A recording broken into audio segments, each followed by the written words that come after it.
What's going on, everyone? Ron here in the TST garage, and today we are installing the all-new TST case savers on your Yamaha motorcycle. These case savers also fit the previous generation R3 2015 and 2018, as well as the all-new 2020 MT-03. Now this is a three-piece system. On the left side, you're gonna have one piece, and then on the right side, it's a two-piece system. There's an adjoining bracket that will make this complete. Now, these are made out of CNC machine billet aluminum. They are anodized black for a nice, durable, long-lasting finish, and they're gonna complement and look great on your bike. There's some nice etchings and engravings on them that really complement the designs of these R3s. We do include corrosion-resistant hardware with these case savers, so we'll replace that OEM hardware, give you some new sets to work with, and make the installation very, very simple and very easy. Now, these case savers were derived from years of race experience and have been proven and tested out on the track to provide maximum protection to critical components on your bike.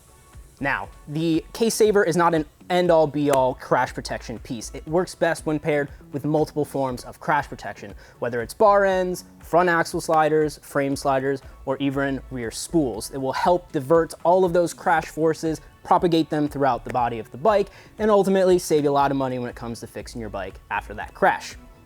In addition to the crash protection parts I just listed, we carry many other parts for the Yamaha R3 and MT-03, such as the ever-popular integrated taillight, our fender eliminator. We also carry turn signals and even levers. Be sure to check those parts out on tstindustries.com. Now, enough about these case savers. Let's go ahead and join Bart as he walks you through the installation. All right, you guys, I have a very simple and easy procedure for you guys to follow to install these components on your MT-03. In front of me, you'll see the clutch side components. Behind me, you see a slightly modified MT-03. This is one of our project bikes. It's actually undergoing a transformation to an XSR 300. No, that doesn't really exist on the market. Yes, we are making it happen, but that's a whole separate issue. Either way you go, if you have an MT-03, this will work for you. And I've concocted a very easy, simple to follow instruction for you. So we'll begin by identifying the components of the clutch side so that we could pre-configure all of these things into an assembly, get it on the bike, and then move on to the other side. In front of me, you see the machine parts that will go together like so. Right here, this is where they join together, and then you have a bunch of hardware. It's not much hardware, but it could get a little convoluted trying to identify what these things are. So we do have an available download PDF that you could use to print out in 1-to-1 ratio, and then that way you have a physical representation of all these components right on paper, and they correspond to numbered balloons where they go. I will show you where they go right here, give you an alternate version of how I identify these parts, and you just pick whichever one works for you and we'll be good to go. Shortest screws, they're M6. They join these parts together here. I engage the threads properly. Grab a 5mm Allen. Then I seat them to the bottom. And then I back away just a tiny little smidge, making sure I have a little bit of slop here so that when I superimpose these parts on the motor, I have enough play so that these holes will locate the entire assembly on the motor, and then I will show you the sequence of tightening and torque so that you're successful mounting these on.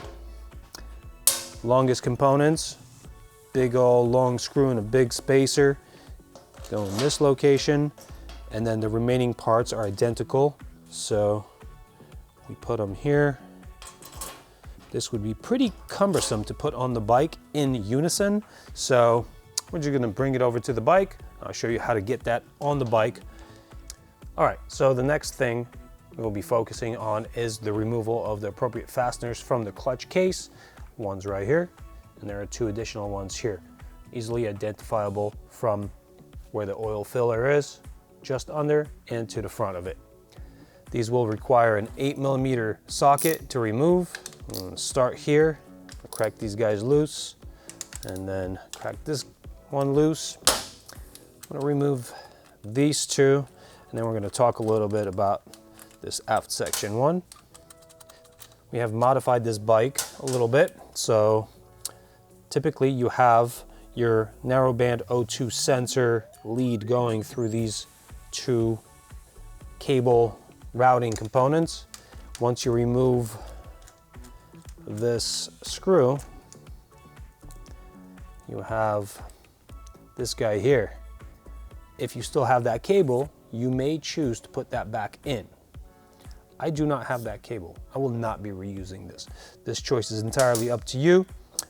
There's another captive cable management guide here that captures that lead from the O2 sensor, and subsequently up here there are several that tie it together. So it's not going anywhere. It's up to you what you do. Just know that if you leave this in place, it'll space it out about 1 millimeter, and consequences of that are pretty null, so no big deal.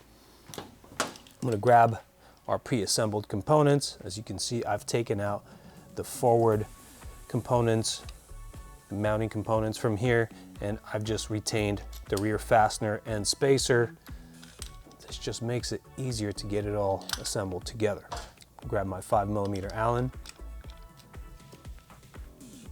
get this thread started, and get it seated far enough in so that it's self-captive around all these other geometries that it interfaces with, but I still have enough access here so that when I grab my spacers, I can get in behind and have enough flex in this component so that I could fit it in there.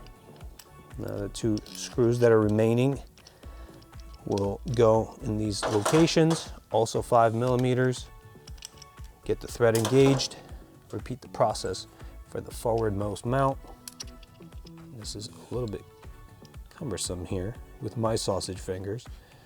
Maybe a long needle nose plier would help me, but it's also faster if I just sit down and just do it instead of getting up and getting more tools.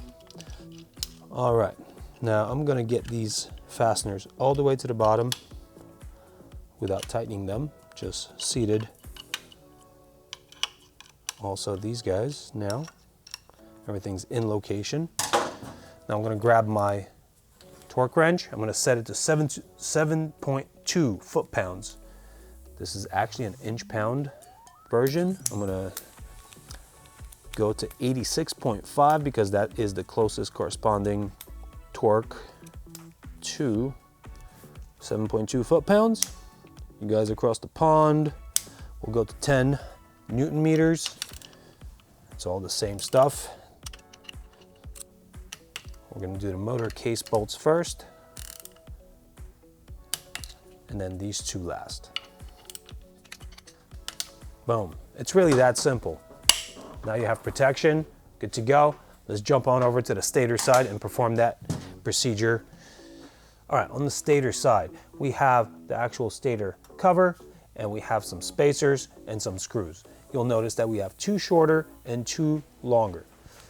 Again, we do have a sheet that you can download and print out, as long as you print it out in 1:1 ratio, that will enable you to identify these components, but I don't think it's necessary. We have 4 of the same screws, 2 longer and 2 shorter spacers. The reason why we provide shorter spacers on this side is because they have to go here over this bracket that carries your belly pan. And this bracket is 2 and change millimeters thick, so we made that difference up in the different spacers. So again, shorter spacers over this, longer spacers over the back, pretty simple. As you can see here, this case cover already got some. Now we did have our trusty frame sliders on here and some crash protection in the rear, and we slid on the peg, so the damage was pretty minimized, but this was a very slow low side. I think if I crashed this thing over 100 miles an hour, we would have more issues with this. And this is why we provide these awesome case covers. All right, let's grab an 8mm socket, crack these screws loose, and go to town.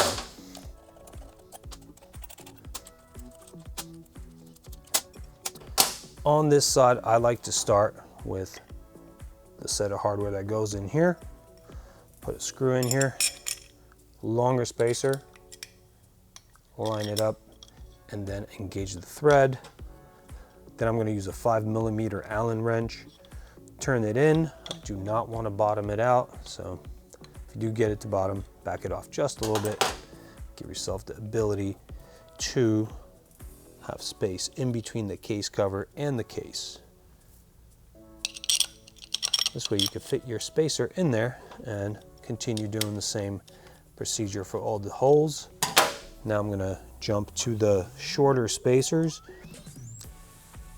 Once we take out the actual fasteners that hold this belly pan bracket in, these things will have a tendency to move around. So just be careful to make sure, align everything and get all the concentric holes that are supposed to line up actually concentric and get the fastener through all of it. Looks like I have done that, so now I'm going to bottom these guys out. Not tighten it down just yet, just a snug bottom out. Then I'm going to grab my torque wrench that is still preset to that 7.2 foot-pounds and tighten these guys down. And then that will be that for this installation. Boom, good to go. Looks beautiful, bike is protected. All right, there we go. Very quick, simple, painless install on your Yamaha motorcycle. We now have essential crash protection. You're ready to hit the street, to hit the track. If you like these parts or any other parts you saw were mentioned in this video, check out tstindustries.com where we do carry those parts for your bike as well as any other bikes you may have. If you found this video helpful, hit the like button, subscribe if you haven't already, and as always, ride safe.